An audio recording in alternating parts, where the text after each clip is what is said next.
新たにマーロンの導入でがっつり迎撃拠点を回収し一気に防衛力の強化に成功した私レイム。しかし沼どもは日に日に増える。まだまだ安心はできない。今回も頑張って大規模回収やってくぞー。まずは月指砦のこの部分、崖になっててかなり強そうだと気づく。回収の余地あり。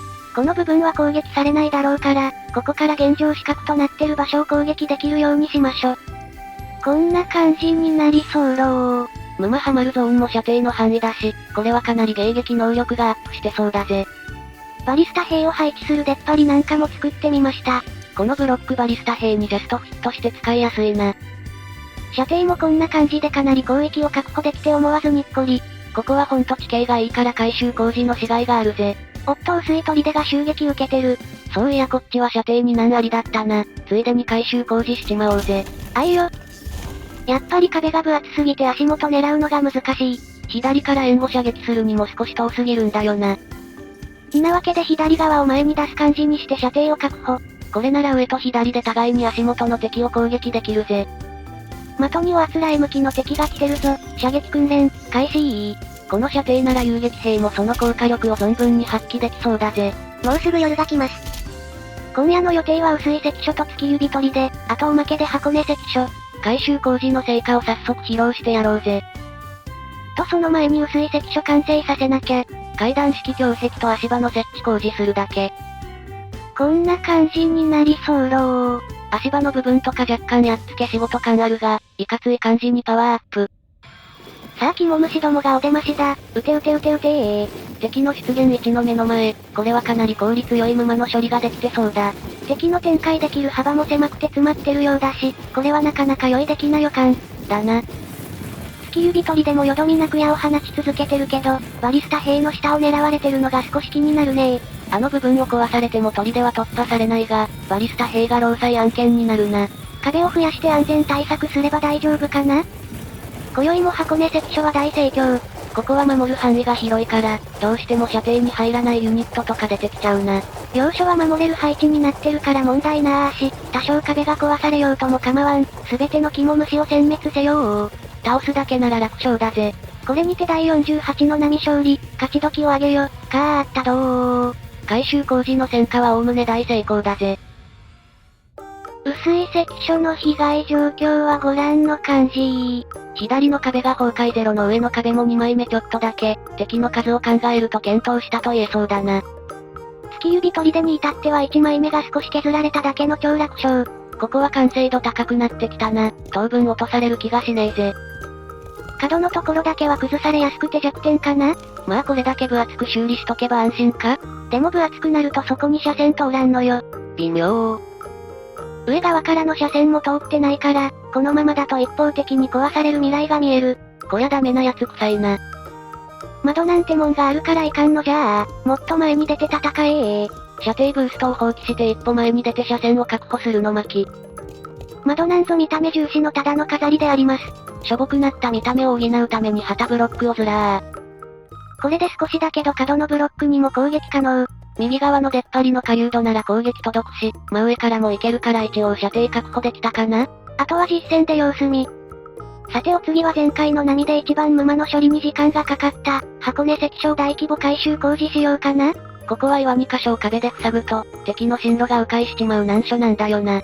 どうなるか未知数だけど、こんな感じで壁で塞いで前側に増築してみようかな？迂回されてもいいようにこっちも強化しとこうぜ。かしこまり。そんなわけでビャーっと熱海城を階段式胸壁に作り直し。そういやここ熱海城って名前だったな。なお天守閣の建築予定は未定です。もうそれ城でもなんでもねえよ。てへ。これだけがっつり壁があれば、非常事態が起きても多分なんとかなるかな？ここめったに野良の馬も来ないから過剰防衛。でも迂回された時マジ困るから過剰なくらいでちょうどいいかもな。では箱根関所の大規模改修工事に入るぞ。遊撃兵、周囲の視界を確保するのだ。野良肝虫の発生源の目の前でもある。注意しながら一気に建設だ。でとりあえず予定通り左の道を塞ぐ感じで、壁を増築してみました。耐久力をあまり必要としないだろう部分は、無駄に形の違うブロック使いこじゃれてる感を出しております。新たな発見、旗付きブロックのダメージボーナスは、下に埋め込む感じで使ってもボーナスが発生。地味な小細工を導入した後は車格の確認作業。肝虫どもが集まると思う中央部分は、綺麗にカバーできてそう。右側のトゲのところに攻められたら台無しだから、敵がちゃんと中央を攻めてくれるかが鍵になるな。岩と岩の隙間の壁が前回の波で壊されてたので、がっつり階段式胸壁で補強を。次回からは増築した部分の援護射撃があるから、壊されずに済むかな？なんか微妙に頼りなかったので、こっち側も兵を配置できるように改良してみた。バリスタ兵を置くのにジャストフィットのこのブロック、下に隙間があるからせり出すような配置ができて便利だぜ。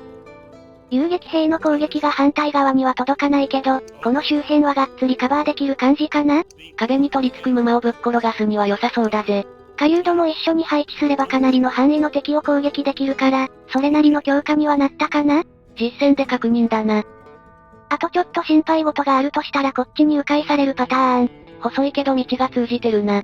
ユニットは配置される場所だから迎撃はできるだろうけど、がっつりこっちに攻められたら嫌だね。最悪足場壊されそうになったとしても、奥にちょっと下がれば平気そうだし大丈夫かな？取り間このままにして敵が来るかどうかを確認しよっと。まずは様子見。さあ夕方だ、箱根関所の性能を見るぞ。って今夜は薄い関所一点集中かーい。白霊霊夢、渾身の一人ボケツッコミ。薄い関所の最終点検、箱根関所の改修工事データ知見で細かいところをパワーアップ。一点集中勝ちの涙、気を緩めるな。あいよ。ムマたちがやってきます。さあ溢れ返った肝虫どもが来るぞ、矢を放てー。ムマの発生源の目の前に関所があるから、敵の到達までの時間が超短いぜ。発生源から離れた位置で防衛すれば、移動速度の違うムマが遅れてくるがここはそれがない。もう少し奥に迎撃拠点用意すればよかったのでは？この関所の裏は最大の石の鉱脈だから、それを放棄することはありえんので却下。そういやそうだったな。我々の後ろには守るべきものがある。ここでムマを食い止めるぞ。撃て撃て撃て撃てー。しかし偉い数のムマだ。もう足元まで迫ってきてるぞ。あ、やべ、50の防壁修理忘れて40だったかも。おい。前線の兵よ。交代せよ。落ちたら労災報告書の作成で私が残業になる。社畜戦士リスちゃんお疲れ様。夜勤連続48日目でも的確な判断をつ。安全は確保された。撃ちまくれー。しかし偉い量のムマ、狭い空間に敷き詰められてるから密度が半端ねえぜ。バリスタ兵、どこでもいいからとにかく投げ払えー。足場はまだ崩されてないけど結構追い詰められてきた。最悪給水関所まで交代すればいいが、ここまで追い詰められたのは久々だな。部隊を下げろ、安全第一。よし敵の数が減ってきた。このまま押し切るぞ。薄い関所自体の迎撃能力は相当なもんだ。敵の密度が薄くなれば近づく前にやることも可能だぜ。これ以上壁を壊させるな。攻撃の手を緩めるなー。殲滅完了。おっしゃー、第49の波、乗り切ったどー。一点集中のやべえ数だったがなんとか足場も持ちこたえたぜ。お前たち見事な戦いぶりであったぞ。今日は好きなだけ肝肉を持ち帰るといい。久々にほぼ全軍集結したので記念撮影しまーす。さてと被害状況を確認しつつ壊された壁を修理しましょ。今度は忘れずにちゃんと50で直せよ。1枚足りないだけで結構ハラハラさせられたからな。いやー足元まで来られると兵を移動させないといけないし、ほんと焦るよ。ってここガタガタしてて修理しにくい。修理めんどいが薄い関所最大の弱点。でポイントが24まで溜まったので、軍事力アップをアンローク。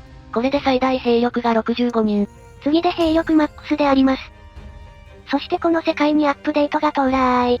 ここからはバージョン 0.19.0.11.257 でお送りいたします。今回は 0.18 から 0.19 へのアップデなので色々と追加されてて、まずは建設に使用するピースが横三角を押すと、拡大表示できるようになりました。地味に嬉しいやつ、建設ピースたくさんあるから探すのが楽になるぜ。さらにもっと嬉しいのがこちら、私が切実に欲しいと思ってた機能がついに実装。どんな機能だ？範囲選択からのリサイクル。在庫タワーを崩すとき、クリック連打で突き指しそうになってたのもこれでおさらばだぜ。マジ助かる。他にもユニット経験値なるものも追加されて、これが溜まるとベテランになれるみたい。ここの面々はもう49日も生き残ったベテランばかりだな。あ、皆さん経験値ゼロスタートなので下っ端扱いです。熟練の猛者たちなのになんかすまんな。まあ波は毎日苦しいやでも経験積むことになるよ。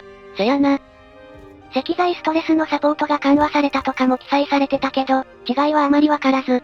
元々の耐荷重とかちゃんと理解してないからわからないだけで、なんか変わってるのかもしれんな。酸素の量は高難易度だと厳しいバランスに変わったらしいけどまあ平気だったよ。交易用に過剰生産してたから楽勝だぜ。ではアプデでベテラン兵などの新要素が加わったところでガチ防衛体制の薄い関所を見ながら今回はここまで。面白かった、続きが気になると思っていただけたら、チャンネル登録高評価、よろしくお願いいたします。励みになります。戦い続けついに最大兵力まであと一歩、迎撃拠点の改善もかなり完成に近づけたレイム。しかし沼は増え続ける、果たしていつまで生き残れるのか？気になる方はチャンネル登録がおすすめなんだぜ。ではまたお会いできることを願って。じゃ、またねー。